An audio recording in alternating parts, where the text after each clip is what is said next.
And we are live, ladies and gentlemen. Welcome back. In quite some time since the Super Bowl predictions. Doing something different. Welcome back to the PMP. I am your host, TJ Riddell. And we are going to talk about something that we never really talked about before. XFL football, NFL trades, NFL rumors. I tell you what, I'm excited for this, folks. I am super ecstatic, and I gotta tell you, it's been a long time coming since this video was supposed to come out, but I'll let you know about all that here in a minute. But SGF Kurt, take it away.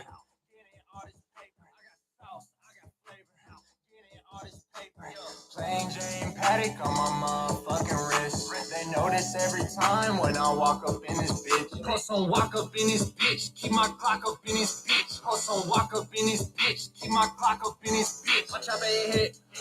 Watch out, big hit. All right, ladies and gentlemen, welcome back to a very, very special edition of the PMP Live. You know, it's been a while since I've been on.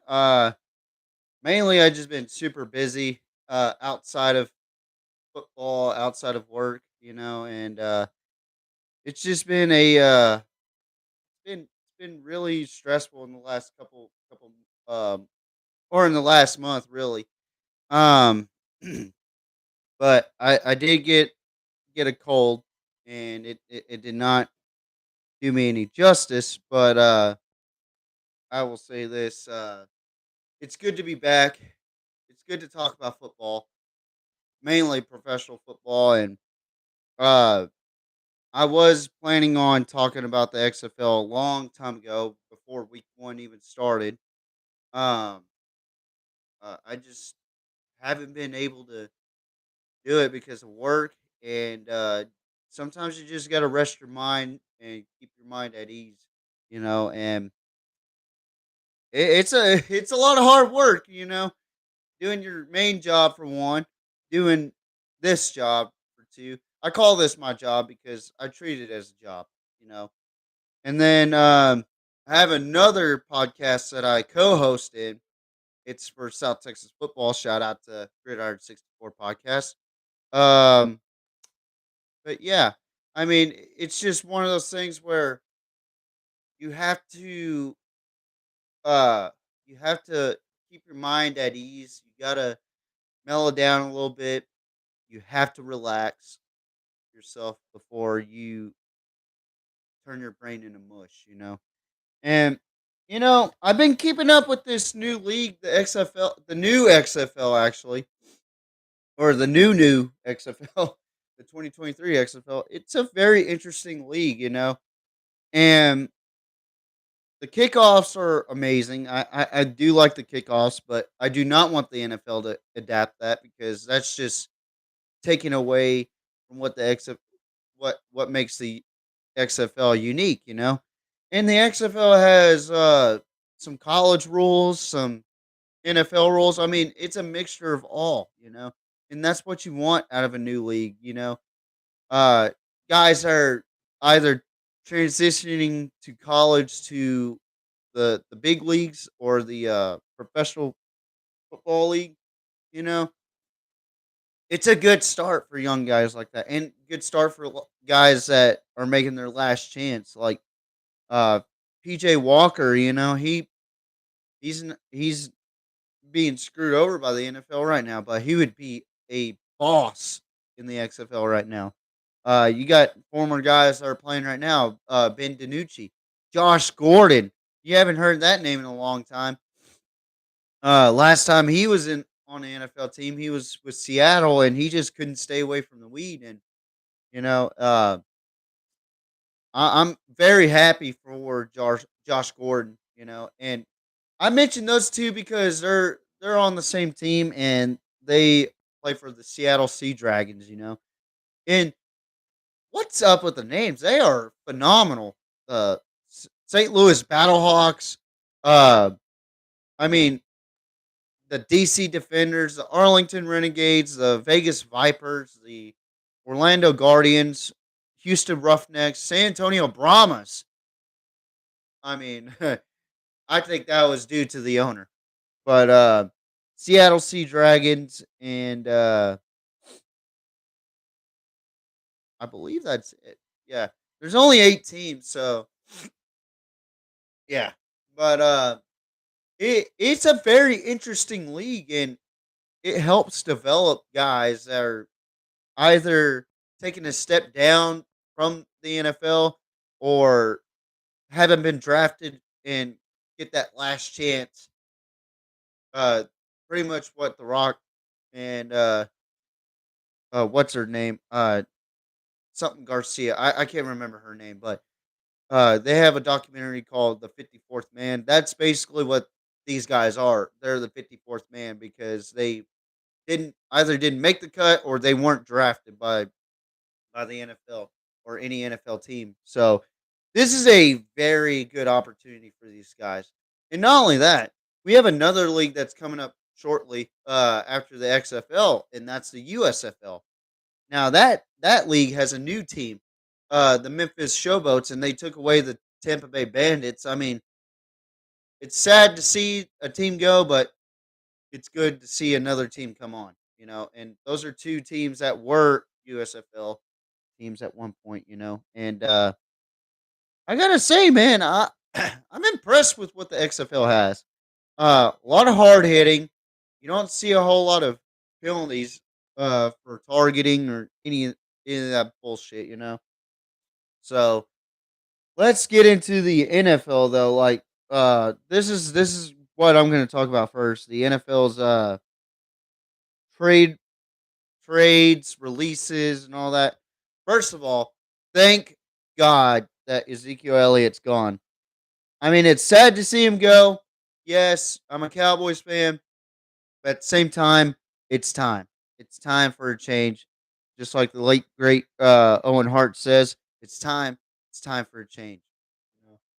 But Dallas has a very good opportunity at Bijan Robinson. I look forward to seeing that happen. But let's talk about all these teams first. I'm just going to talk about the main pickups that they got, uh, or guys that they re-signed. They signed Connor McGovern for 3-year contract for $23 million. That's the Buffalo Bills, and then they got Kyle Allen signed with the Bills, according to Ian Rappaport. So he'll be backing up Josh Allen. So you got the Allen Bros there, and then you got Matt Milano who signed a 2-year extension through 2026. He was previously under contract through 2024. And then Jordan Poyer signed a 2-year deal with the Buffalo Bills. And then you got the Miami Dolphins, their division rival. Possibly the team that could beat Buffalo next season. And I say this for a reason. They picked up Jalen Ramsey through a trade with the LA Rams in exchange for a 2023 third round pick, number 77 overall, and tight end Hunter Long. And then they got Braxton Berrios, who got released by the Jets, signed 1 year, $3.5 million deal with a $3 million guarantee for the Miami Dolphins. And then they re-signed Michael Gaskin.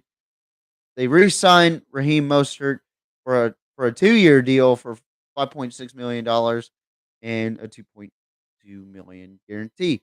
And then they re-signed Jeff Wilson for a 2-year, $6 million deal. That includes a $2.645 million guarantee. I don't get why they have to put fucking 6.5 on there instead of 0.645. Like, really, just round up to the nearest number. If it's 5 or above, go to the next number. If not, keep it at that number. Uh but yeah, and then they got Deshaun Elliott. I mean, this team's going to be a good team next year, I think. And then you got the New England Patriots, who picked up Mike Gesicki from the Miami Dolphins. That's a pretty good pickup for Bill Belichick. I consider that a win for Bill and Mac Jones. 1 year deal, $4.5 million deal with a 3.55 million guarantee and worth a max of $9 million with incentives. So that's pretty damn good contract right there for a 1 year deal. And then you got Juju Smith Schuster, who got a 3 year deal with the Patriots, $25.5 million deal worth up to $33 million with incentives. Will he make those incentives? I don't know yet. But then you got former Jaguar, former Jet, James Robinson, signed 2 year deal worth up to $8 million. So that's a uh pretty good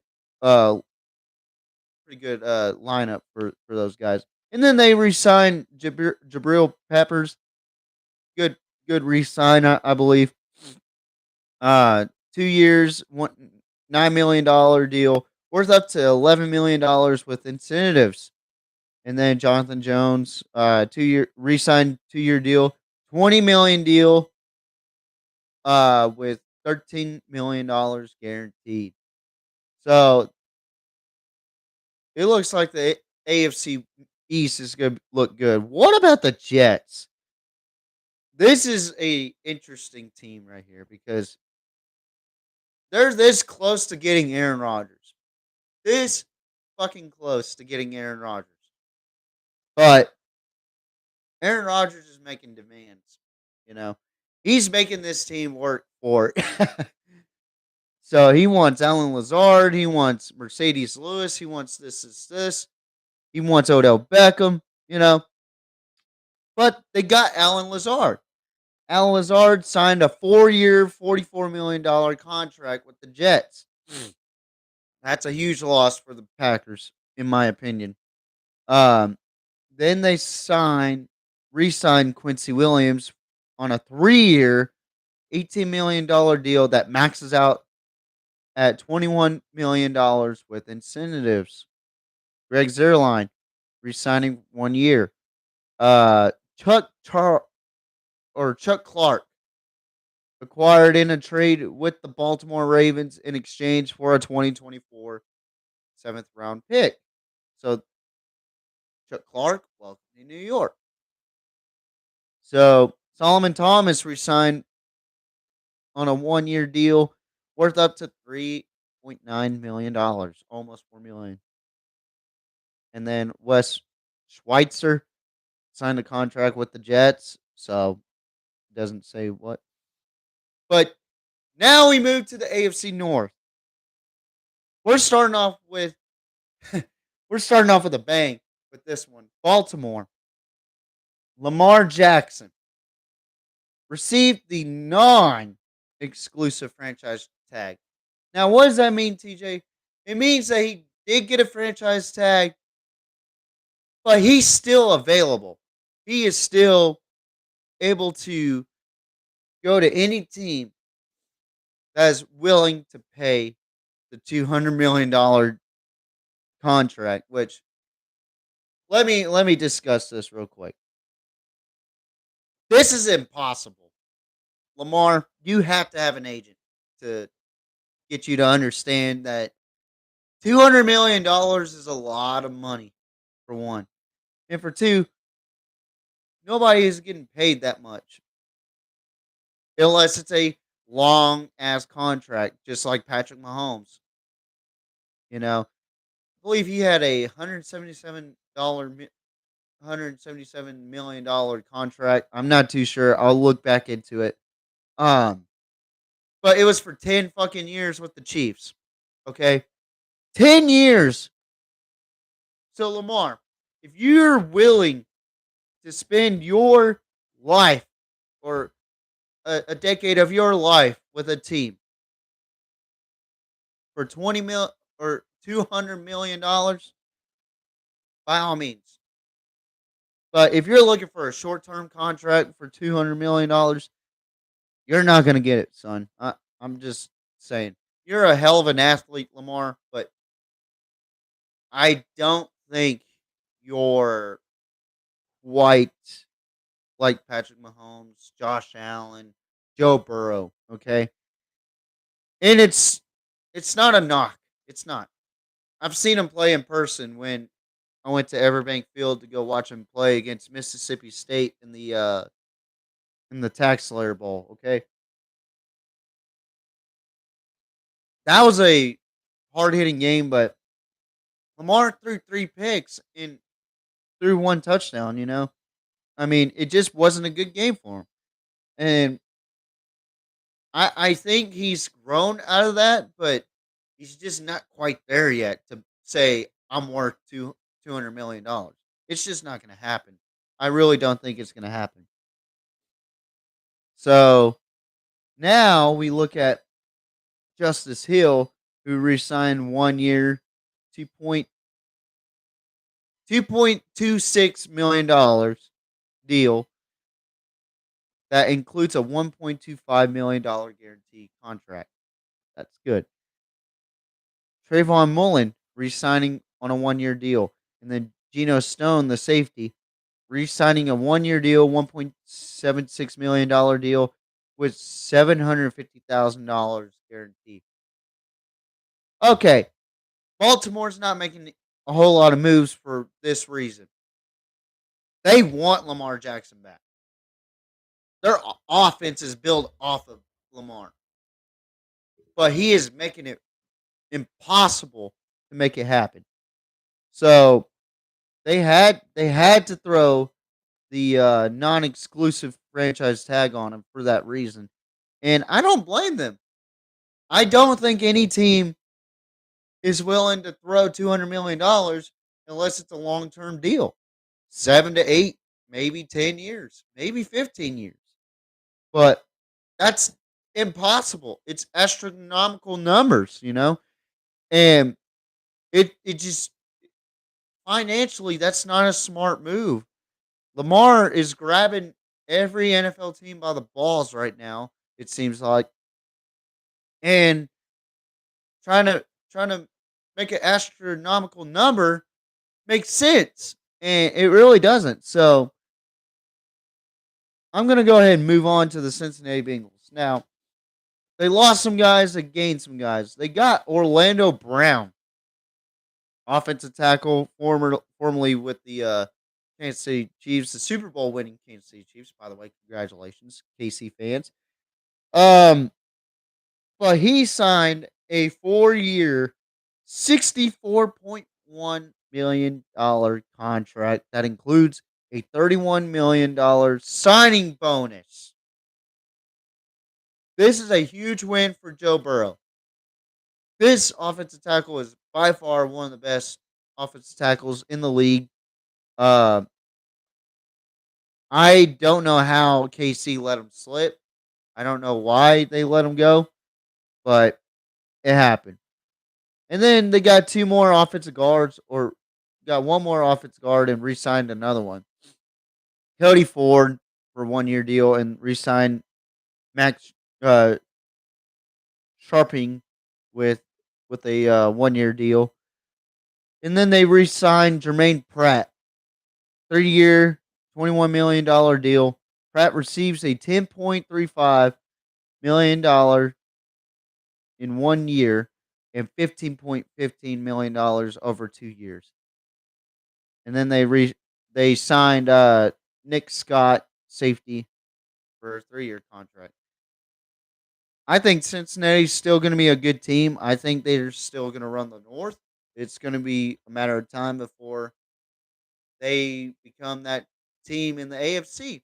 And it it might be a shaky start for Cincinnati next season, but I still think they're a playoff team with this.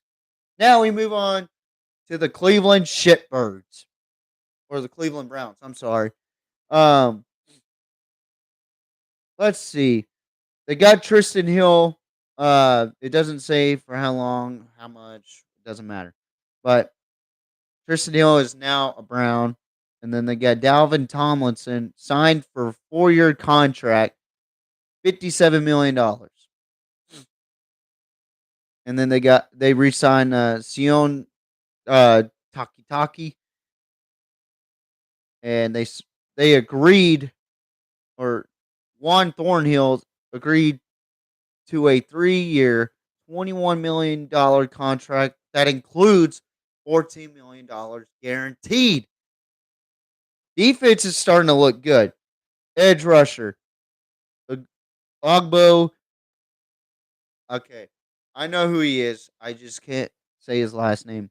So if I brutalize the fuck out of it, I apologize. Okoran Quo agreed to a 3-year, $19 million deal with a max value of $22 million. And he will receive $12.5 million guaranteed. You better be the best edge rusher with those fucking numbers. With that fucking contract. Cleveland has made a mistake every single year. They sign a big name, he doesn't do shit. They sign a big name, he doesn't do shit. They don't do shit. They don't go to the playoffs. They've been to the playoffs once. Once since they were reestablished, and it's I call them the shitbirds for a reason. They get shitbirds. Deshaun Watson, for for example, he's still going through cases in Houston, with the whole Thai massage parlor trick. I don't know. It's fucking stupid that Cleveland does this shit. So anyway, Pittsburgh. This is what they needed right here: offensive linemen, linebackers, and they got a damn good corner. He may be out of his prime, but he's still a damn good corner. But we'll talk about the two guards real quick. Nate Herbig, signed a 2-year deal worth $8 million with $4 million guarantee. Isaac Sumalu signed a 3-year, $24 million contract. And then Larry Ogunjobi re-signed with the Steelers for a 3-year, 28 and $750,000 contract that includes $17 million guaranteed. That's a win. That's a big win. Cole Holcomb signed with the Steelers for a 3-year, $18 million deal. Eldon Roberts signed a 2-year deal with the Pittsburgh Steelers. And Patrick Peterson, former LSU Tiger, signed a 2-year deal, $14 million deal that includes $5.85 million guaranteed. So Pittsburgh's on the right track.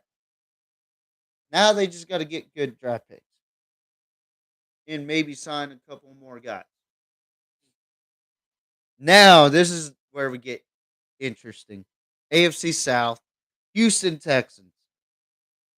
Case Keenum's returning back to H-Town for the third time. He was a Houston Cougar. He came in with the Texans. Now he's back as a Texan. Signed a 2-year, $6.25 million contract that includes $4 million guarantee. The deal has max value of $8.25 million with incentives. Now, I don't know what the logic is here. Are they grooming the next draft pick, or are they making a case in point saying we're not going to draft a quarterback? And if that's the case, I was right about Houston. They're a bunch of fucking idiots if they do this. If they screw the pooch, like I think Carolina will, if they have Case Keenum as the starting quarterback or David Mills and not go after CJ Stroud and not go after Bryce Young, then they're morons. They really are morons. I think this is an a very interesting deal that's going on here in Houston. I'm 3 hours away from Houston. Just call me and I'll be your next quarterback if that's the case. Houston, sign me up. I'll be your quarterback. I'll be your guy. I'm better than those guys. Just kidding. I'm not any good. I'd probably run the ball most of the time. So yeah. So Mike Boone signs with the Texans, and then the Texans have two receivers, but gave away one. Brandon Cooks got traded to the Dallas Cowboys, and we'll talk about that here in a little bit. But Noah Brown got released by the Cowboys and signed with the Texans. Signed a 1 year, $2.6 million contract that includes a 2.25 million guarantee and has a max value of $3.1 million of incentives. Robert Woods, former Titan, now Texan, signed a 2 year, 15.25 million deal that includes $2 million fully guaranteed and has a max value of $17 million.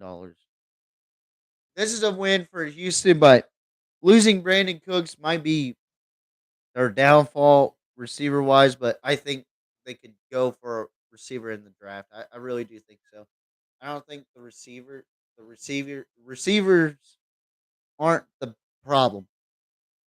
So, and then they got Andrew Beck, signed a 2 year deal, $6.75 million contract that includes $4 million guaranteed. And then they signed Laramie Tunsil again, 3 years, $75 million contract extension that includes a $50 million guarantee. Holy guaranteed. And then they acquired Shaq Mason in a trade from the Tampa Bay Buccaneers. Along with Mason, the Texans are receiving a 7th round pick. So that's a win for Houston. The Bucks in exchange for a 6th round pick.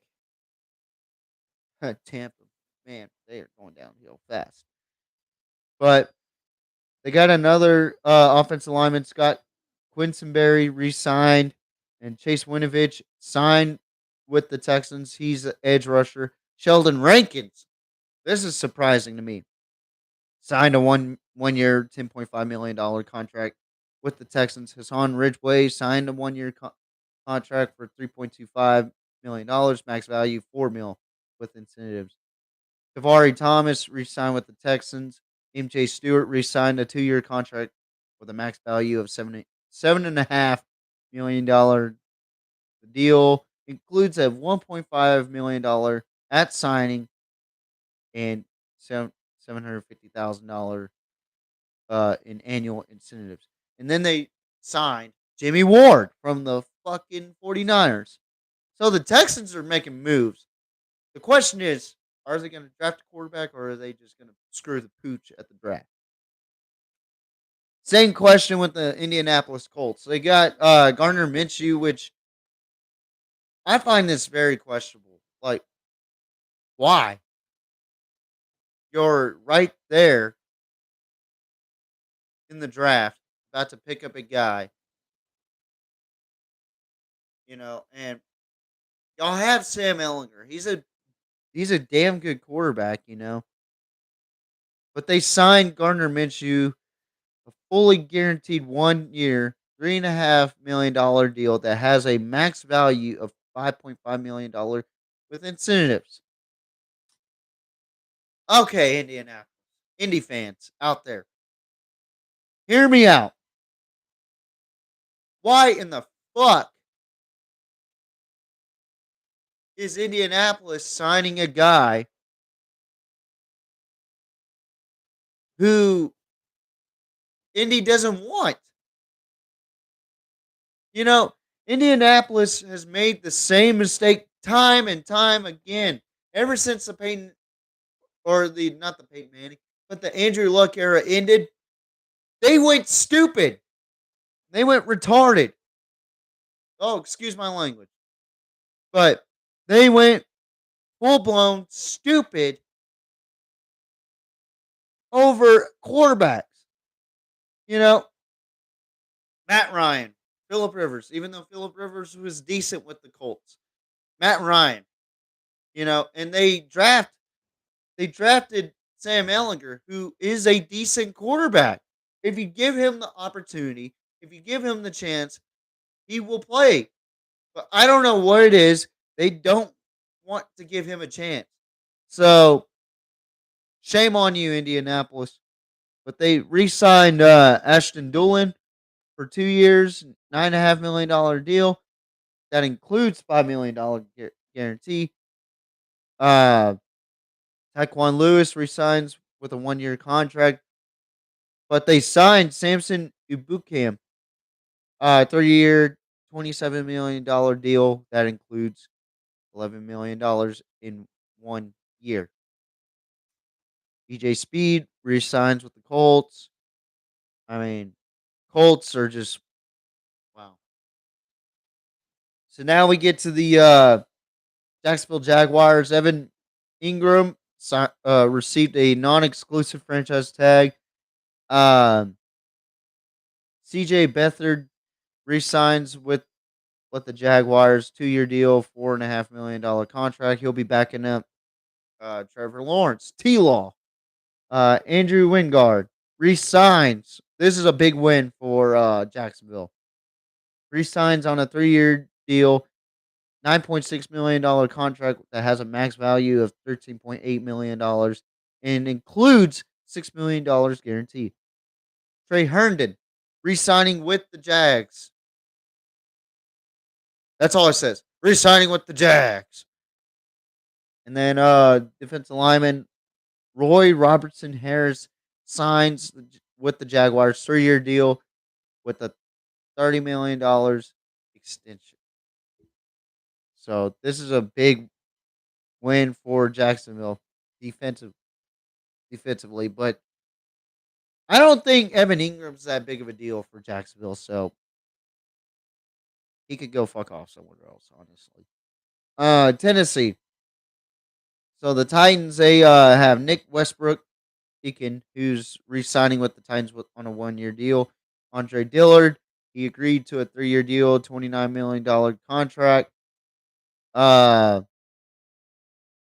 Al Shair signing a 1 year deal, $5 million that could be worth up to $6 million with incentives.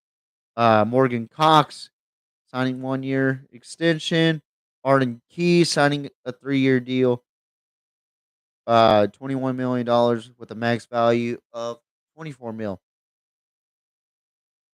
And that's all I'm going to talk about for the Titans. Now we get to the AFC West.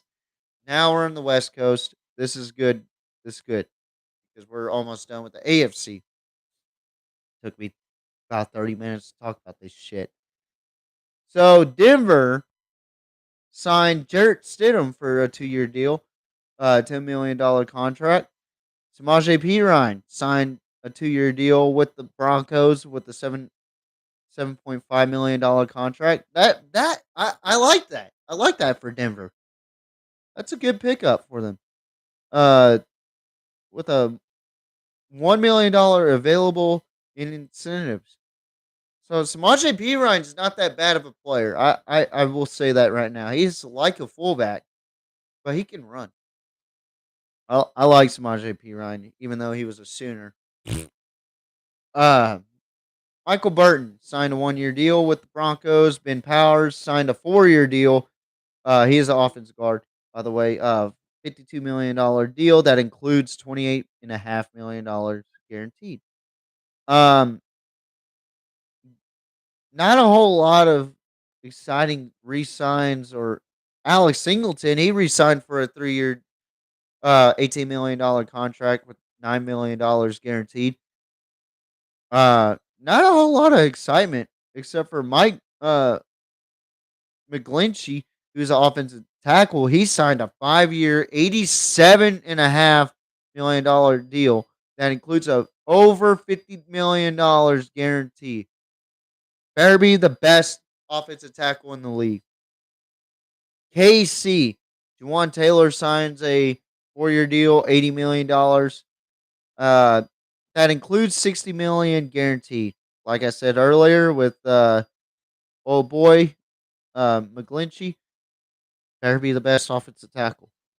Nick Nick Allegretti resigns with the Chiefs. Charles Montague's big win for the Chiefs defensively. They need a good edge rusher, and they got one. Charles Montague signed a 2-year contract with a max value of $20 million. I like that.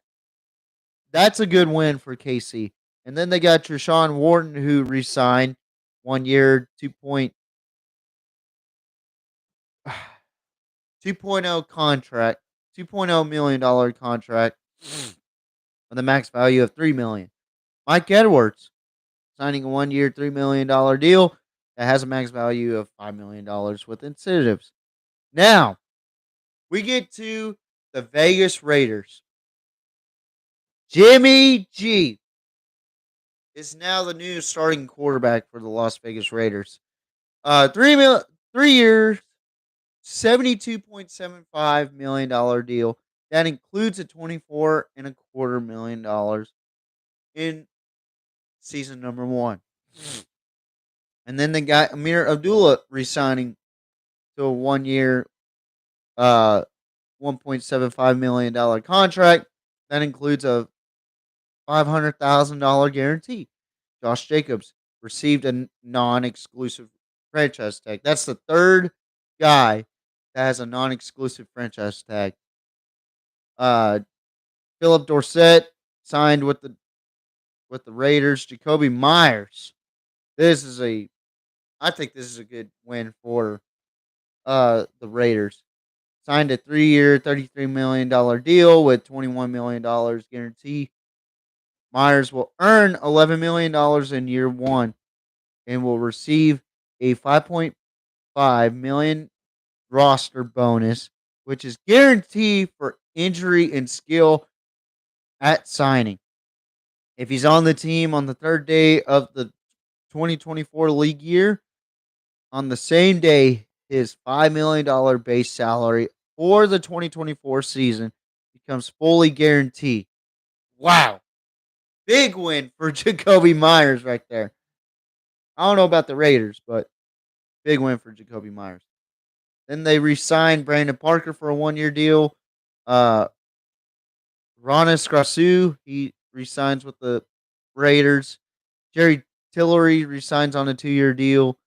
Robert Spillane signed a 2 year deal, $7 million contract that includes a $4.2 million guarantee. They also signed Brandon Fassian for a 2 years, $6.5 million contract with a $700,000 guarantee. Safety Marcus Epps signed with the Raiders 2 year, $12 million deal that includes nearly $8 million guaranteed. And last but not least, Jacob Bobenmoyer signed with the Raiders. Last team from the AFC, and then we'll move on to the NFC. 16 more teams, and then we'll talk about the XFL. This is gonna be a long podcast, guys. I apologize. Um, Easton Stick re-signed with the Chargers. Donald Parham agreed to a 2 year deal worth $2.65 million. Now, this is a big win for the Chargers. They needed him in that scheme, so it's a big win for the Chargers. Trey Pipe Pipkins re-signed on a multi-year deal. It doesn't say. I hate when it doesn't say shit. Morgan Fox re-signed on a 2 year, $7.25 million deal with $3.75 million guaranteed. Morgan Fox, he's decent. I like him, but they signed Eric Kendricks. I like it. Eric Kendricks. He's got such intensity when he plays. I love it. He signed a 2 year deal with the Chargers, worth up to $13.25 million on his contract. So that's a big win for both parties. And then they got punter J.K. Scott to agree on a deal with the Chargers. Now we are moving to the NFC. Starting off with the NFC West, we're going to start off with my team, America's team, the Dallas Cowboys. They re-signed Cooper Rush, 2-year deal, $6 million. He deserves it. Tony Pollard did receive a non-exclusive franchise tag, so he's iffy still. I think he's going to stay on the team. I don't know. But Dallas acquired Brandon Cooks in a trade with the Houston Texans in exchange for a 2023 fifth round pick and a 2024 sixth round pick. So that's a pretty good trade right there for Dallas. I think they did need something in the wide receiving core. Um, but I don't think it's enough. But it's enough for me to say that we really don't need Odell Beckham Jr. Um, Leighton Vander Esch re-signed on a 2-year deal, $11 million contract, and then Stephon Gilmore. We acquired Stephon Gilmore. Um, he's older now. He is he's out of his prime, but I still think he could still play, just like Patrick Peterson. Um, acquired in a trade with the Indianapolis Colts in exchange for a 2023 fifth round pick. Uh, compens- compensatory pick. I can't say that word. That shows where I'm from. And then Donovan Wilson, former Aggie, re-signed on a 3-year deal worth up to $24 million with the first 2 years fully guaranteed 13.5 million dollars. Now we jump on over to the G-Men, the New York Giants. Daniel Jones agreed to a 4-year, $116 million deal. Okay, maybe it's possible there, Lamar. Just add that 5-year and you'll get your $200 million with an additional $35 million in incentives. Saquon Barkley, he received a non-exclusive franchise tag. Matt Breida, he re-signed with the Giants. Paris Campbell signed 1-year, $4.7 million deal with a max value of $6.7 million. Sterling Shepard re-signed with the Giants 1-year, 1.3 mil. Darius Slayton agreed to a 2-year, $12 million contract with a max value of $16.5 million. Darren Waller. This is what the Giants needed right here. They haven't had a decent tight end since Jeremy Shockey. Well, they just got one in a trade from the Las Vegas Raiders. Darren Waller in exchange for a 2023 third round pick. That's a win for New York. That's a loss for Vegas, I think. I think this is a good win for that offense. I think the defense is good. I think their defense is going to be strong, but I think I think this offense is going to be scary next season. I really do think so. So NFC East just got a little bit more interesting. Dallas, Philly, and now New York. Uh, well, not now, but they've been in the mix, but they're even more in the mix now, being in the top of the NFC East. Uh, then you got Raheem Nunez Roches agreed to terms on a contract with the Giants.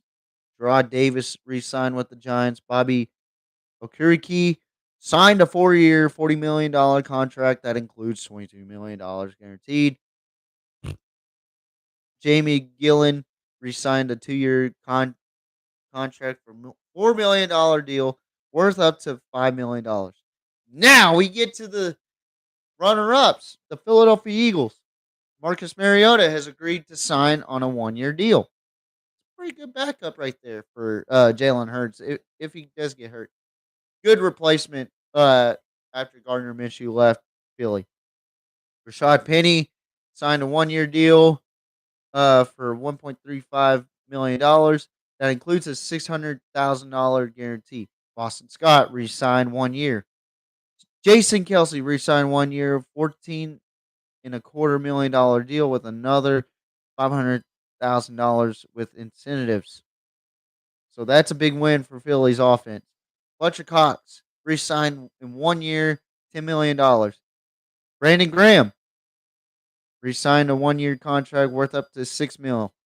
James Bradbury agreed to a 3 year, $38 million contract that includes 20 million guaranteed and has a max value of $44 million with incentives. Darius Slay agreed to a 3 year, $42 million deal through 2025 with 23 mil guaranteed at signing. And then they signed Greedy Williams to a 1 year contract. This is going to be a dangerous secondary. James Bradbury, Darius Slay, Greedy Williams now. And not only that, you got Fletcher Cox and Brandon Graham coming back. Holy fuck.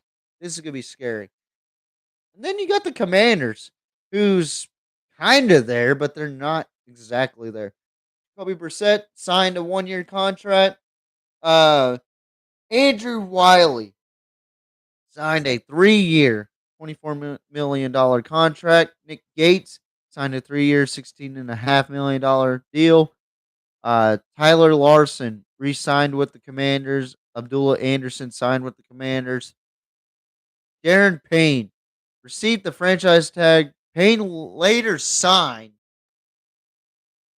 a 4 year, $90 million contract that includes $45 million fully guaranteed, $60 million in total guarantees, and a $28 million.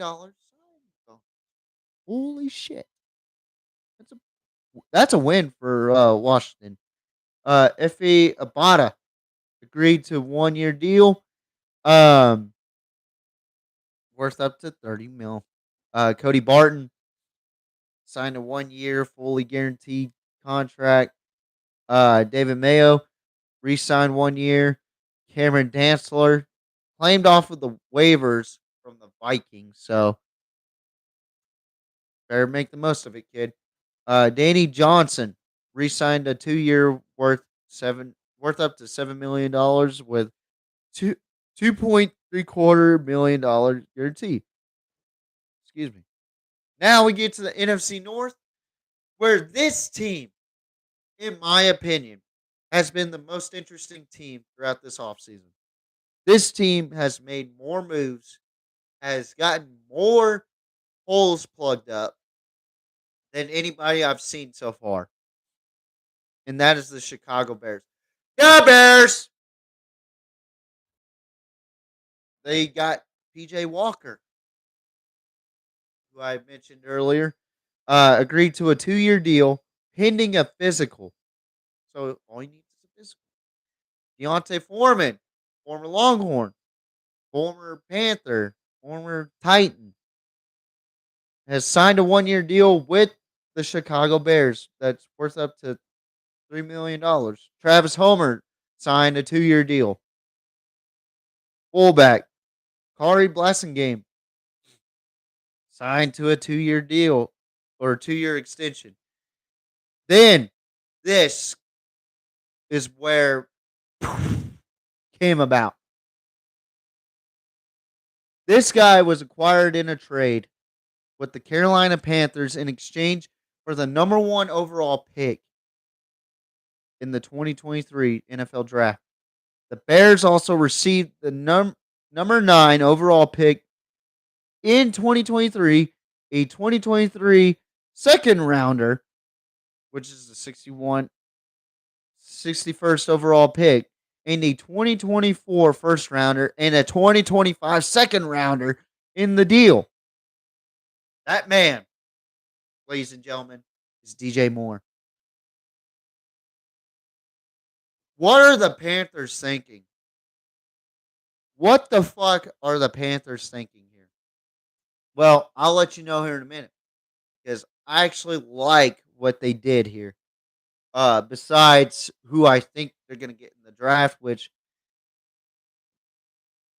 as soon as Caleb comes back on, we will have a pre-draft special a week prior of the draft. And then that draft special will come on the first round on that Thursday. So that's my announcement for today. That's my announcement. They signed a deal with Robert Tunyon, tight end, former Packer. Nate Davis signed a 3-year deal, $30 million deal that includes a 19.25 million guaranteed. DeMarcus Walker, edge rusher, signed a 3-year deal. Andrew Billings, defensive tackle, agreed to a 1-year deal for $3.5 million with 2.4 mil fully guaranteed.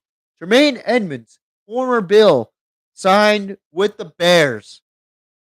4 year, $72 million contract that includes $50 million guaranteed. TJ Edwards signed a 3-year deal, $19.5 million contract that includes $12 million guarantee. Patrick Scales signed a 1-year extension. Now, Chicago is on something this year because they did a phenomenal job. I love what they did this season. I really do.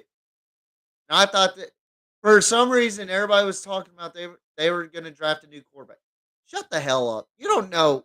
You don't know what they're thinking. Honestly, like, why would you draft another quarterback if you already have a young quarterback in Justin Fields who's learning the system, who's learning how to be an NFL quarterback, and he did a pretty good job this past season. So, for those Justin Fields haters and dick riders, shut the fuck up and wait. Be patient. Now we move on to Detroit, where they lost a guy. They gave a guy away to New Orleans, which we'll talk about that here in a little while. David Montgomery signed a 3-year deal, $18 million. Craig Reynolds re-signed with the Lions. Uh, Graham Glasgow signed with the Lions. Isaiah Buggs re-signed with the Lions for a 2-year deal, $6 million contract. John Kaminsky re-signs on a 2-year, $8.5 million contract, $4 million fully guaranteed. That has a max value of $9.5 million with incentives. Alex Anzalone re-signs on a 3-year, $18.75 million deal. C.J. Gardner Johnson, who left Philadelphia, is now with the Detroit Lions on a 1-year deal, $8 million contract with $6.5 million fully guaranteed. Corner Cameron Sutton signed a 3-year, $33 million deal that includes $21.5 million guarantee. CJ Moore signed a 2-year, $4.5 million deal with $3 million fully guaranteed and another $1.25 million available in potential incentives. Potential. Will Harris re-signed with the Lions. So this is a very good offseason. I think it's a downgrade to what they had last season, but man, they had a pretty good offseason this season. Green Bay. Oh boy. Green Bay, Wisconsin. Packers fans, how the hell are you doing? Chaos is erupting in little Green Bay, Wisconsin. You lost Alan Lazard. You're about to lose your best quarterback since Brett Favre, arguably since Bart Starr. This is gonna hurt y'all a lot, and I absolutely fucking love it. But they are re-signing Rudy Ford, who's a safety, Matt Orzeg, who signed on a 3-year contract, and Keshawn Nixon re-signed on a 1-year deal with a max value of $6 million. That's all they got. That's all they got. That's the shortest moves I've seen them make in a long time. So now we move on to Minnesota, Minneapolis, Minnesota, where they got the Vikings. Nick Mullins resigns on a 2-year deal. Alexander Madison agreed to a 2-year deal, $7 million contract that includes $6.35 million guarantee. The deal has a max value of $8 million with incentive. Josh Oliver agreed to a 3-year, $21 million deal that includes $10.75 million guaranteed. The contract has a max value of $24 million with incentives. Garrett Bradbury signing a 3-year deal worth $15.75 million. Austin Schlockman resigns with the Vikings. Uh, I can't say this fucking guy's name. Udo. I can't say his first name. Resigning the Vikings. Resigning with the Vikings. Marcus Davenport agreed to a 1-year deal, $13 million contract with the Vikings. Dean Lowry agreed to a 2-year, $8.5 million contract. Byron Murphy agreed to a 2-year, $22 million contract. Andrew DePaulo agreed to terms with the Vikings. Greg Joseph re-signing with a 1-year deal. Now we move on to the NFC South. This is an interesting division here, and possibly one team's going to run it. One one specific team, and I'll go over that here in a minute. Atlanta, they signed Taylor Heineke to a 2-year deal worth up to $20 million. Matt Collins signs with the Falcons. I actually like this. One year, $2.5 million deal. Keith Smith resigning with the Falcons. Juju Smith acquired in a trade with the New England Patriots in exchange for a 2023 seventh round pick, which is the 245th pick. Caleb McGarry resigns on a 3-year deal, almost $35 million contract with Falcons. Chris Lindstrom resigns on a 5-year, $105 million extension. And Lindstrom was entering the final year of his contract. So, good pickup for the Falcons. Lorenzo Carter resigns on a 2-year deal. David Onyemata uh, signed a 3-year deal, $35 million deal that includes $24.5 million fully guaranteed. Caden Ellis signed a 3-year, $21.5 million deal that includes $11 million guaranteed in the contract. Okay. Jesse Bates, former Bengal, signed a 4-year, $64.02 million contract that includes $23 million in the first season. This is a big win for that secondary. Jesse Bates is a very good safety, and I'm excited to see what goes on with Atlanta. And then you got Cornell Armstrong re-signed on a 1-year deal with the Falcons. Bradley Pinion agreed to a 3-year deal. This is a punter. 3-year deal. $8.65 million deal. Pinion receives a $4.33 million guarantee, including a $3.5 million in 2023. Now, Carolina. You got the first overall pick. What you gonna do with it? Well, here's where I have a problem with Carolina. Get the number one overall pick. You have C.J. Stroud, Bryce Young. You go ahead and sign Andy Dalton for a 2-year, $11 million deal, which is laughable, in my opinion. That includes an $8 million guarantee. I don't think you're going to get Bryce Young or CJ Stroud. I think you're going to think, oh, that Anthony Richardson guy, he reminds me of a young lad in college, just like Jamarcus Russell. I think we're going to go ahead and pick him. I think it's going to, or they're going to think, oh, Cam Newton. He's like Cam Newton. He can run, he can throw. If you saw the Anthony Richardson I saw, he was absolute dog shit in college. So I think Carolina is going to end up picking him, and that's I'm sorry, Carolina fans. If you're watching this, I am sorry, but I think I just made the prediction. I think I know who's gonna be number one overall, and it's gonna be Carolina picking fucking Anthony Richardson. I am as disgusted as you are, and I will be if that ends up going into fruition. But anyway, back to the signing. Miles Sanders agreed to a 4-year, $25.4 million deal with the Panthers that includes a $13 million guarantee. This is where I like why that, or this is why I like the trade up to number one. Who are you going to replace DJ Moore with? Adam Thielen. I like this.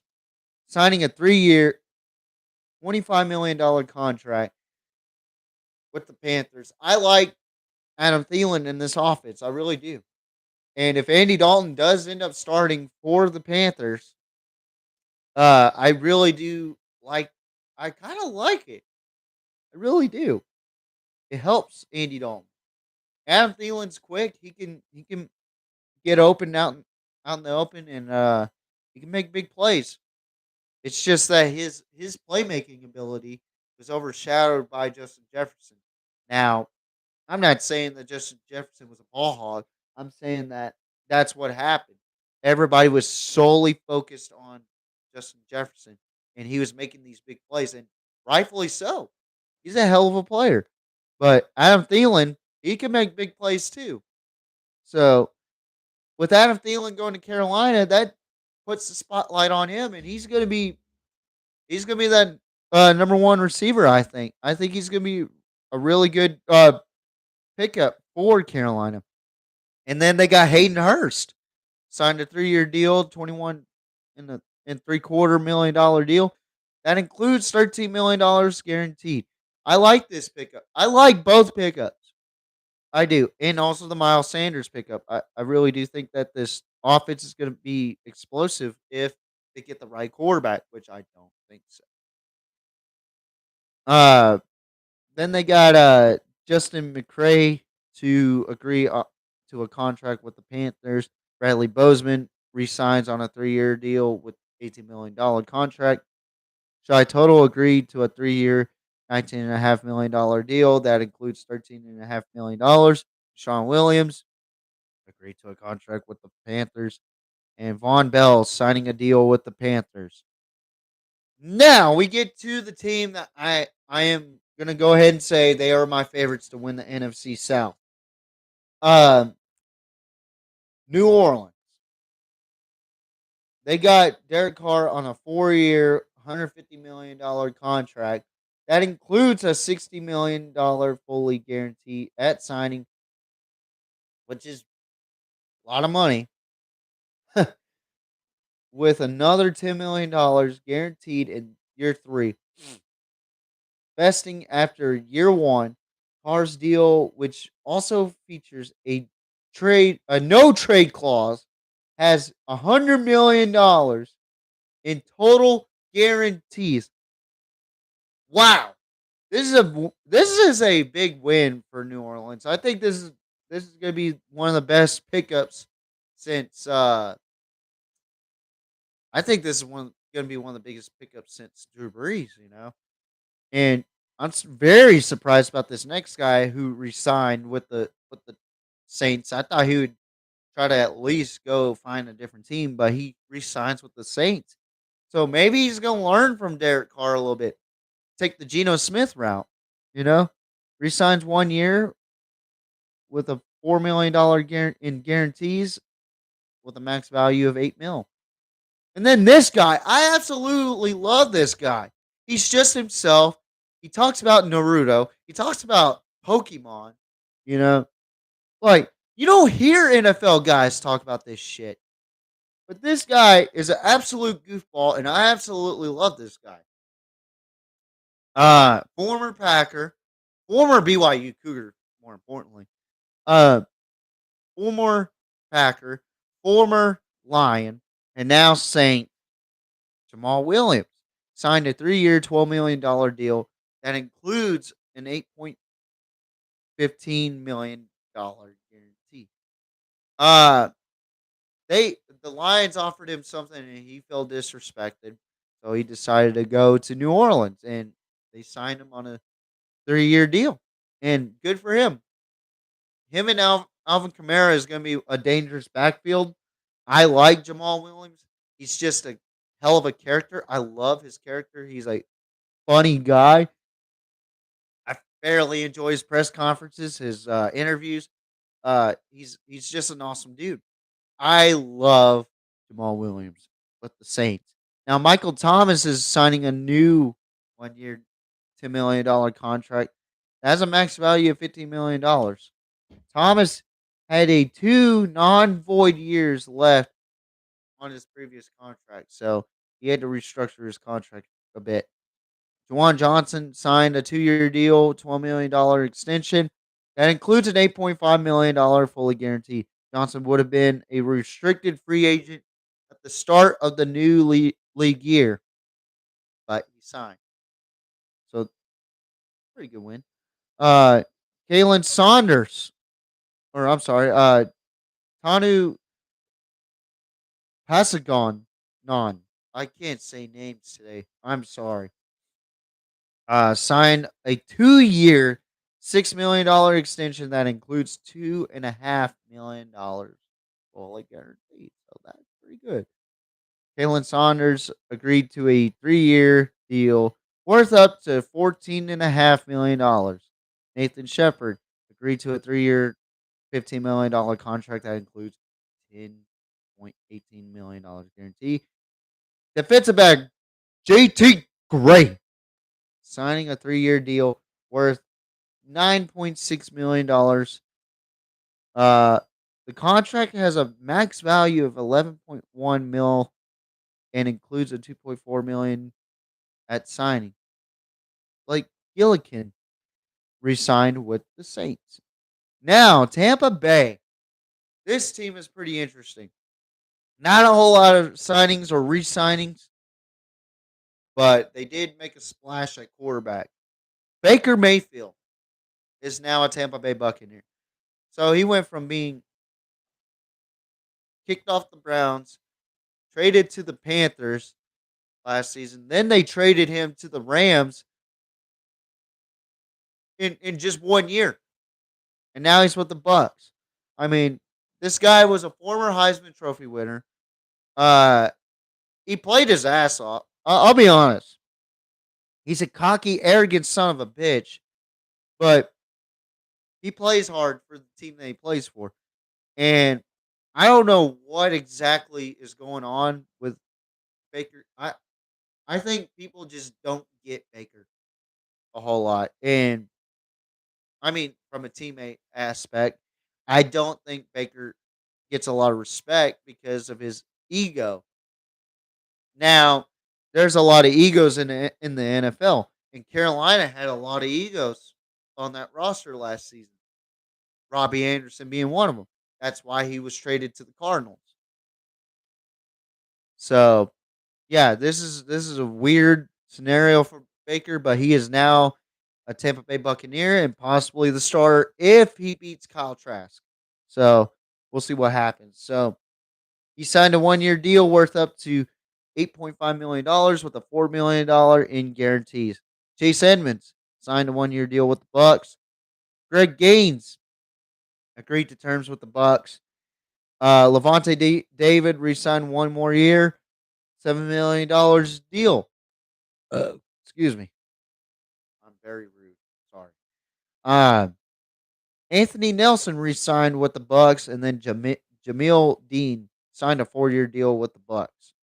So it's not necessarily a splash. It's like a dribble. That's basically what the Bucks did.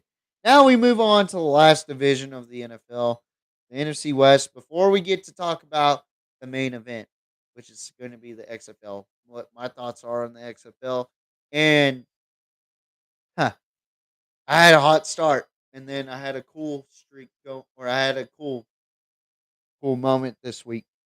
So now we get to Arizona where they re-signed Corey Clement.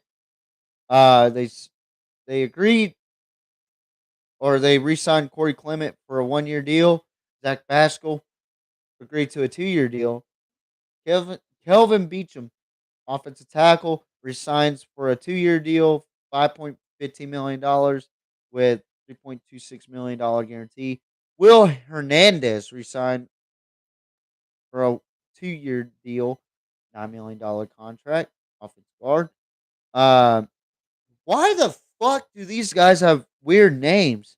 Frohold signing a 2 year deal with a $4.6 million in base salary, $2.11 million guaranteed, and a max value of 6.1 million. Kazir White signing a 2 year deal with with the Cards, and Matt Prater re-signing on a 2 year deal, $7.5 million contract that includes $4 million guaranteed. Los Angeles, they lost a lot this season.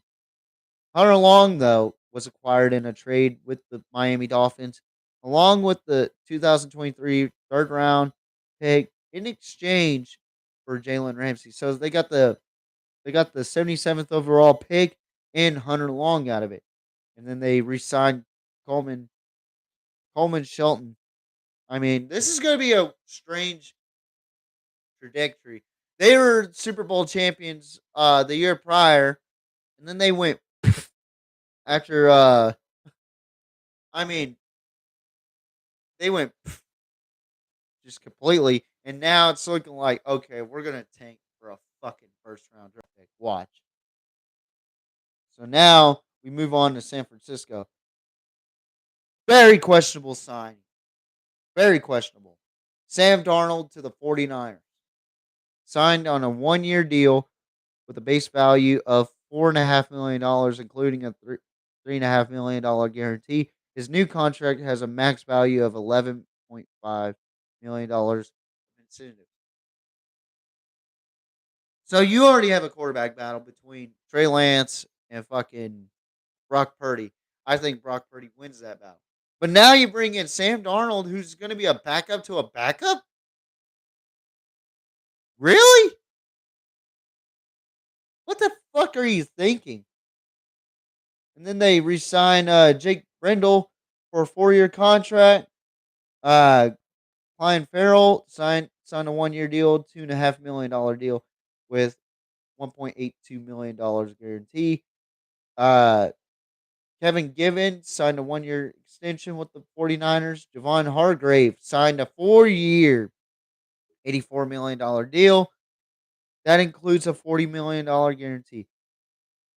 Ty McGill signed on a 1 year deal. Demetrius Flanagan Fowles resigns on a 1 year contract. Isaiah Oliver signed a deal with the 49ers. Miles Hartsfield signing with the 49ers. Doesn't say how much or how long. I'm saying a one. I'm going to predict a 1 year. Tashawn Gibson resigned on a 1 year deal, $2.5 million. And then, last but not least, Tabor Pepper resigned on a 3 year deal. That includes a $1.5 million guarantee. Now, last but not least, we get to my Grandpa Jim's favorite team, God rest his soul, uh, the Seattle Seahawks, which this team was very impressive last season. And they had a very impressive guy, Geno Smith. He was on his last year of his contract. I think he played his ass off. He deserved it. Um, he deserved to resign, and he resigned. He re-signed with the Seattle Seahawks for a fucking 3 year, $75 million deal that has a max value of $105 million. Geno Smith is the perfect journeyman because at the end of the day, his journey ends with Seattle for a 3-year deal, and he is now the actual starter for the Seattle Seahawks. And Drew Lock, he was a good sport about it. Agreed to a 1-year deal, $4 million contract that has a max value of $7.5 million with incentives. So good for them too. I actually like Drew Lock and I like Geno Smith. So good for them too. Um, Evan Brown agreed to terms with the Seattle Seahawks. Jamont Jones signing with a 3-year, $51.53 million contract that will pay him $35.02 million over 2 years, including a $23.5 million in year one. Jerron Reed signing a 2-year deal with a max value of $10.8 million. Devin Bush signing a 1-year deal with the Seahawks, and then Julian Love signing a deal with the Seahawks. And that concludes the signings and trades of the NFL. Now, Ezekiel Elliott's trying to go to the Jets, it looks like, and also Aaron Rodgers. And there's reports saying that Minnesota might want Lamar Jackson. Why? I don't know. But I will tell you this, man. I am excited about this next topic here, which will probably take me another 30 to 45 minutes to talk about. This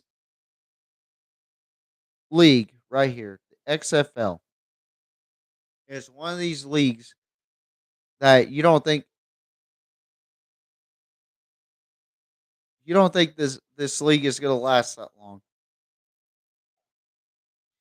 You just don't have any idea how long this gig's going to last. But when guys like The Rock, who is a former uh, WWE champion or WWF in my day, um, former WWF champion, former Intercontinental champion. Now the wrestlers or wrestling fans coming out of me. Former Intercontinental champion, former WWE champion, WWE tag team champion with Mick Foley comes into the Hollywood scene, becomes a fucking superstar in the Hollywood business, possibly the highest paid actor in Hollywood right now. The hottest thing in Hollywood, the hottest thing in acting in general. This man took time out of his busy schedule and said, you know what? I'm going to purchase the XFL. And so he did. The COVID year ruined the XFL before. Stopped around this time. You know, COVID stopped it around this time. And what The Rock has been able to do and to get this going. And much credit to Miss Garcia as well. I don't know her first name, uh, but she deserves a lot of the credit too. But this league is phenomenal. I love it. The rules, the kickoff rules. You get guys that are 5 yards apart at the 35 and 30 yard line, and then you get the returner at the 20 or beyond that. He cannot cross. He cannot do any of that, or that's a penalty on the return team. But the kickoff team has to kick off within that box. If they don't, that's an illegal procedure, which is fucking awesome. Then you have college rules with the 1 foot rule and also the 2 minute warning where it's college rules right after that. So and they get to challenge penalties, they get to challenge all sorts of shit on there. And That's what makes the XFL so unique, and I love it. I loved every second in the past 5 weeks. I haven't been able to get on here to talk about it, but this is something I've been wanting to do. XFL fans, I'm letting you know right now. This is a different league that I want to watch. This league is a league that I would want to go attend to. So that is why me and a couple of my coworkers, not from the PMP, but from my actual job, we're actually going to go to San Antonio on fucking hang on. I got the tickets through Ticketmaster, So give me a sec. Oh, yeah. But I got the tickets to go to the San Antonio Brahmas game to take on the Orlando Guardians April 15th. So I will be there wearing my Pigskin Mafia podcast hoodie or beanie, my shirt, not this one, but the other one. If I happen to see some Brahma fans or some Guardian fans or any XFL fans that can't make it to Arlington or Houston or wherever your favorite team is, come to me, come talk to me. Let me know how you feel about my predictions and how you feel about them. And honestly, I did a damn good job. I did a damn good job in the first 5 weeks. Um, Now the spread wise, I could give a fuck less about the spread because I'm no booker. I don't get the spread. I'm stupid once it comes to that. I just know how to pick teams. And right now, the the first month, I was undefeated, 16-0. I'm letting you know right now, 16-0. And then I'm on this group called XFL 2023 on Facebook. Shout out to them guys. They are passionate fans. Two of the most passionate fan bases I've seen on that fan page. The DC Defenders and the St. Louis Battlehawks. I have made enemies off of those two fan bases. And it's all for fun. It really is. And I absolutely love the fan bases. They are awesome. DC with the Snake Cups, the Battlehawks with Excalibur. If you haven't seen Excalibur, check him out on Facebook. He cuts the best promos I have ever seen in my entire life. Excalibur. Check him out. He is awesome. But DC Defender fans, you told me so. You told me that y'all were going to beat St. Louis.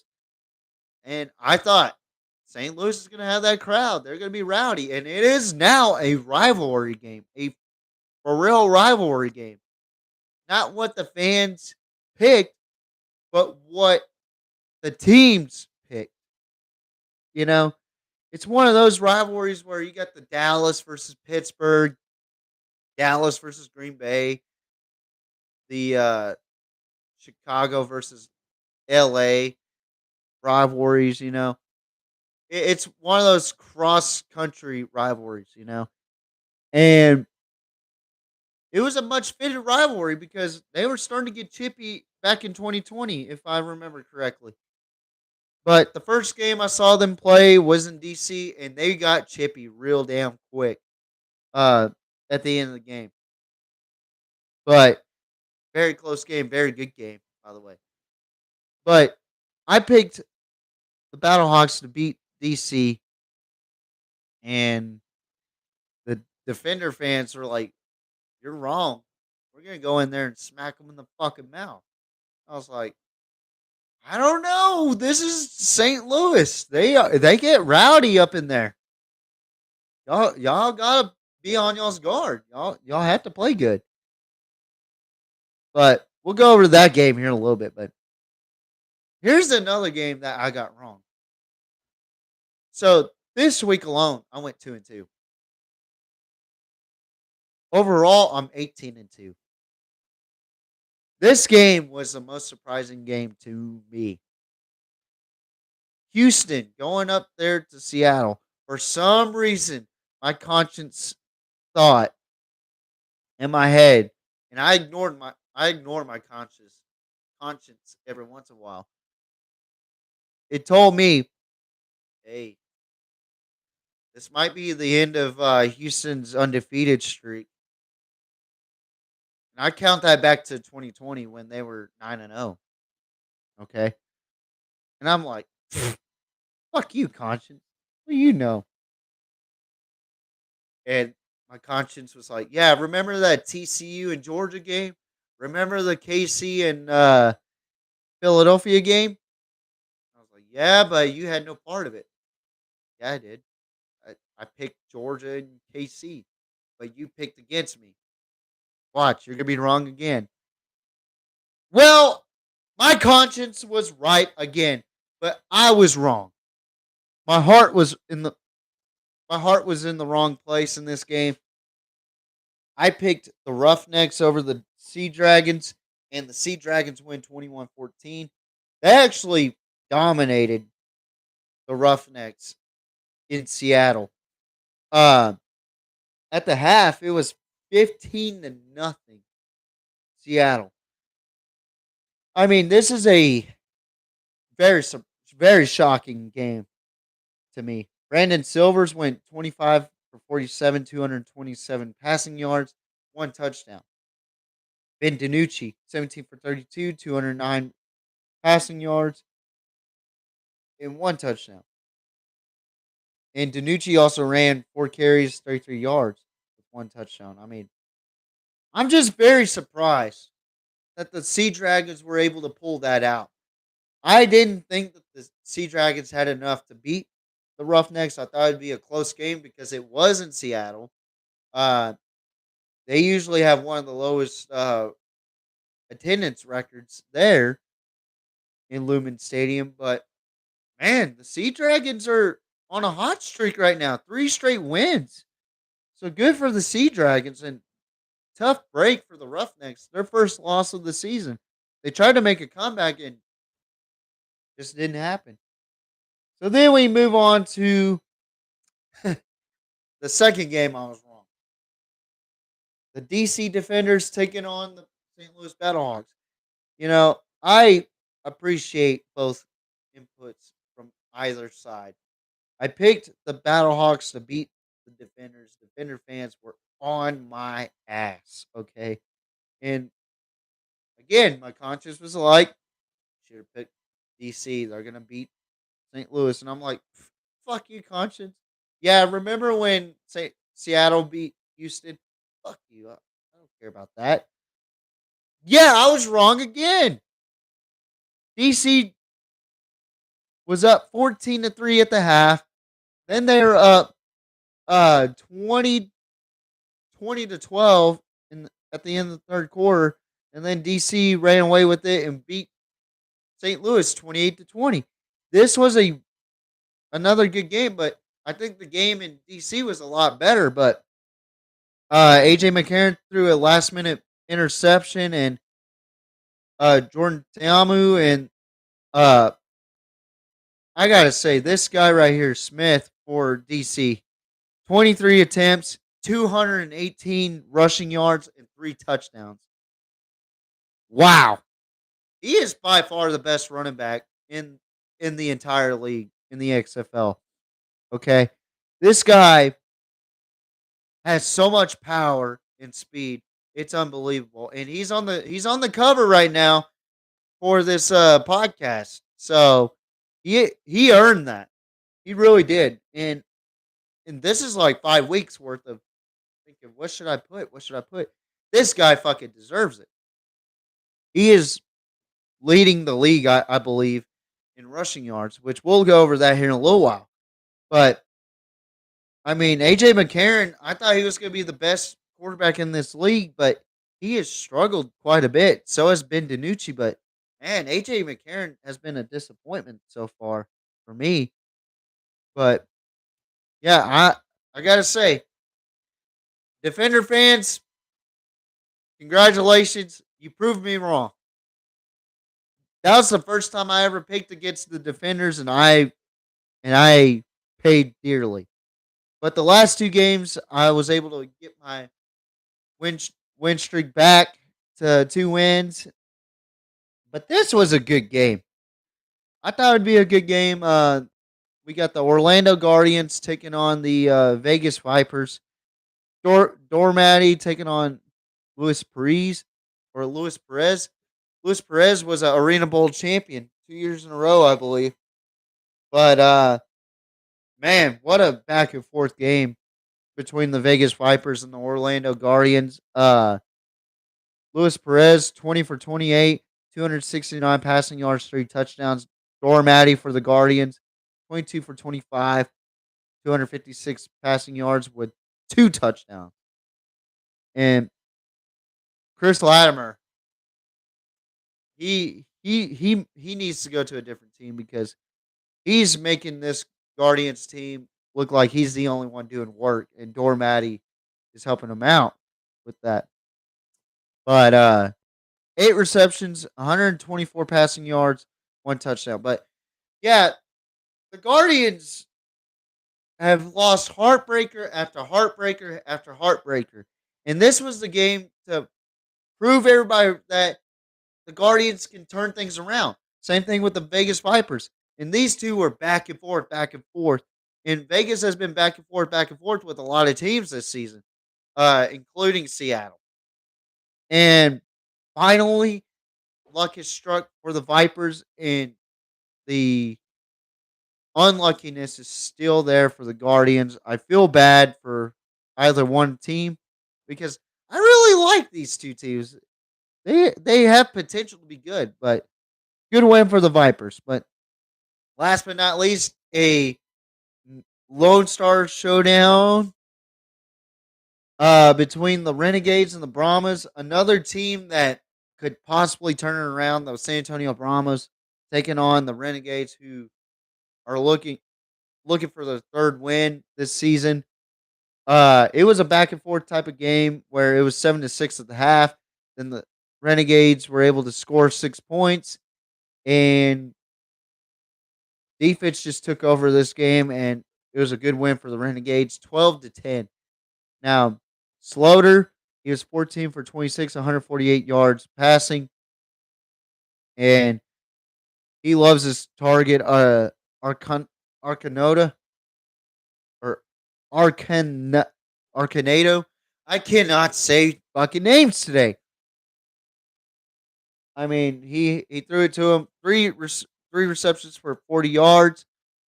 The Brahmas, they go back and forth with quarterbacks Jack Cohn and Senate, 13 for 19, 97 yards and 1 touchdown. Jack Cohn, though, once Senate got hurt, he threw 2 interceptions, 2 big interceptions for this game. I mean, the Brahmas are a good team. They just have a lack of experience at the coaching position, and that's not Heinz Ward's fault. I'm telling you that right now. He's a good football mind, but once it comes to coaching, I just don't think he's ready for that. I don't think he's ready for that. But anyway, let's take a look at the standings for each division right now. So number one for the North, we got the Defenders, and then number two, we got a tie between the Battlehawks and the Seahawks or Sea Dragons. The only difference is the uh, I really don't see a whole lot of difference, but the differential is the points for and points against, and the Sea Dragons, in my opinion, are a little bit better than the Battlehawks on that level, but they haven't really played against each other uh in that regard. But we look down in the South, we got the Roughnecks who are 4-1, the Renegades are 3-2, and the Brahmas 1-4, and the Guardians still winless at 0-5. So we have a playoff picture already We got the Roughnecks and the Renegades, Defenders and the Battlehawks, and in the bubble so far, you got the Sea Dragons. We're halfway into this thing. It could change in a matter of seconds. We could have the Brahmas and the Vipers in the bubble, and the Sea Dragons go down. But the Sea Dragons are on a hot streak right now, so I'd watch out for the Sea Dragons if I'm teams from the north. Um, the Defenders to me look like the best team in this league. The Roughnecks are a second behind that. Um, I'd have to say the Battlehawks are just a little better than the Sea Dragons, but I got the Sea Dragons at 4, Renegades at 5, Brahmas at 6, Vipers at 7, and then the Guardians at 8. The reason why I have the Brahmas at 6 over the Vipers is because they have a really good defense. Um, so in that regard, I have to put the Brahmas over the Vipers. I just think they have a better defense and they have playmakers on that defense. I think that the Vipers have a potential to be good with this big win over the Guardians at home. They could possibly turn things around, but the Brahmas they just got to get better at coaching, in my opinion. I think they have potential to be good. I just think they need to be better at coaching. So I I I really am glad to be watching these games, these teams, and I really do enjoy watching this stuff, watching the XFL, and it's a very interesting league, you know. And I got two people to thank. Danny Garcia, that's her name. Danny Garcia. And then you got Dwayne The Rock Johnson. You know, those two people, without them, this league wouldn't have happened. And the USFL proved that it it could have, or things can, the league can last. So the XFL can last. All it comes down to is financials. That's all it comes down to. But I'm gonna go ahead and make my predictions. In week 6, we have the Seattle Sea Dragons traveling to Orlando to take on the Guardians, winless Guardians.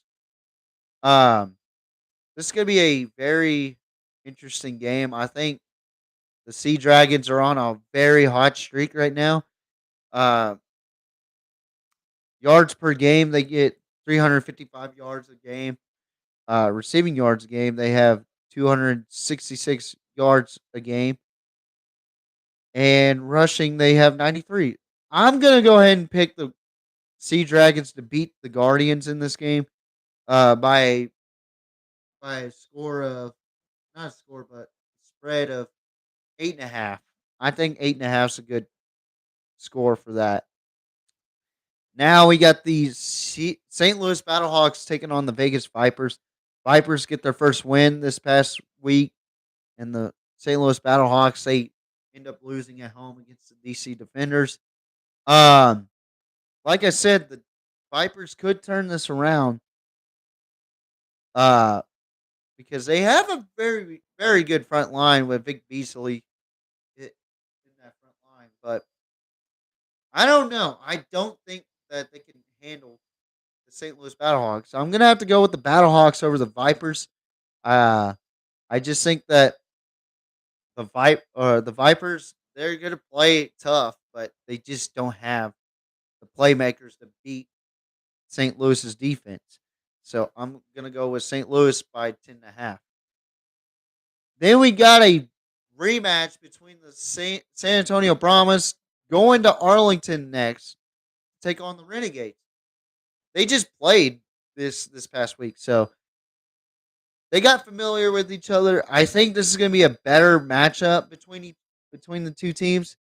And I have to say, with that last game, I might have to go with the Brahmas in this. The Renegades are inconsistent, probably the most inconsistent team in this league. So I'm gonna go with the Brahmas winning this game, getting their second dub of the season. Uh, I think they're gonna learn from their mistake against the Renegades this past week, and it's hard to beat a team twice in 2 weeks. Uh, so I'm picking the Brahmas. And last but not least is the marquee matchup between the two number one teams in each division. The Houston Roughnecks, 4-1, first loss of their franchise record, folks. Taking on the DC Defenders, undefeated and arguably the best team in this league. They don't pass the ball a lot, but they run the ball mostly. And that's what I love about DC. And this is going to be a very, very close game, I feel like. But this DC defense is going to be tough. Um, as much as I love the Roughnecks and as much as I want a Texas team to beat a DC team, I'm going to have to go with the DC Defenders solely based on their run offense. I think their run offense is just going to hurt Houston very badly. Um, I'm gonna have to go with 3.5 on this one. For the defenders, I think Houston's offense has enough to score. I just think DC's run offense is way too much for that defense. But I will say this: if any team can beat DC, it will be Houston. Uh, Solely based on the amount of talent that Houston has, Kirkland and all those guys. And for San Antonio, I'm gonna go with 2.5. I think it's gonna be a close game as well. So here are my winners for week 6. Seattle over Orlando by 10.5 or 8.5. St. Louis over Vegas by 10.5. San Antonio over Arlington, 2.5. And DC over Houston, 3.5. So there's my predictions on week 6. Now, I want to thank anybody that just popped on or whatnot, or they're gonna come on later and watch this video. I know it was mostly NFL stuff, XFL fans, but I just had to get that out of the way before I talked about XFL. Uh, but I will say this right now: I will be covering more XFL as the weeks go on. Starting next week, I will be talking about XFL stuff more. More XFL news, more XFL this, that. I'll do less NFL stuff. And I would be doing a disservice to football if I was just doing NFL in college. Okay. XFL, USFL needs to be put out more. And I feel like this podcast can put out more with uh, the XFL. But with that being said, guys, I thank everybody that has supported the PMP and that has followed us through this tremendous journey. This season alone was our first actual season that we stayed intact. We actually paid attention to all the teams, to all the leagues, you know, as far as like NFL and college. And I want to thank those that actually stuck with us, the 40 subscribers, okay? And so on and so forth. And the non-watchers, please subscribe. Please subscribe because that would mean a lot to me. That would mean a lot to Caleb. That would mean a lot to the PMP, you know, because we put in a lot of hard work for for a lot of the time, and I do appreciate all the fans that do watch and give their take on our takes, uh, whether it's positive or negative in a respectful manner. Um, but I do appreciate every fan base that watches this, including A&M fans. I don't like A&M, so XFL fans that are just coming on, I will be talking a lot of shit about A&M fans. So tune in next week as we discuss more XFL news, more predictions, more standings. TJ Riddell's XFL standings, by the way, and I will post it on the XFL 2023 fan page on Facebook. So tune into that. But with that being said,